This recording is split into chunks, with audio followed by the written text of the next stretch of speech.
Hola mi amigos. Alright guys, so ayun nga, nilagay na natin yung mga pinang-grocery natin sa hotel. And our first stop is Plaza de España. Yeps, Plaza de España tayo muna guys. Shucks, meron din palang nagbebenta pala. Sorry. Dito ang layo ng weather sa Madrid. Kailangan mo mag-t-shirt lang dito. Hindi siya malamig. Hindi din siya mainit. So, it's good for yung mga ganitong style naka-t-shirts lang, shorts or loose pants. Grabe, ang ganda ng vibe. Super.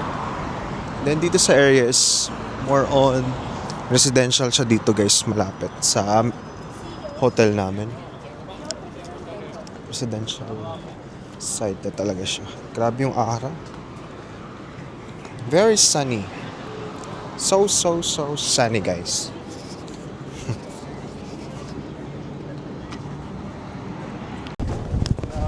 Dito sa area na to, dito ako mas lalo namangha sa residential area. Kasi parang typical typical Spanish residential talaga. And parang nahalin tulad ko din siya sa vegan. Kung nakapunta na kayo ng vegan, parang ganun na ganun yung style nila. And marami din dito mga kabataan. Kasi nga parang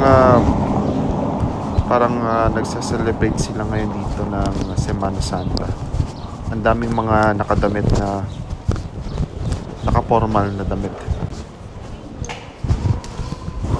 So yun na nga guys, dumating na kami dito sa Plaza de España. And ako namangha. Sobrang ang ganda. Di ko alam kung ma-justify ba siya ng camera ko. Pero pag andun ka mismo sa actual na nakita mo yung Plaza de España, ay shucks. Talagang mapapasana all ka na lang talaga. This is sobrang big. Ganda, sobrang nakakamangha. And hopefully ay kung makita nyo din ito. Wow. Oh, grabe oh. Ang laki. Grabe, ang laki. Ang lawak. Super lawak nito guys. Kaya sobrang lawak.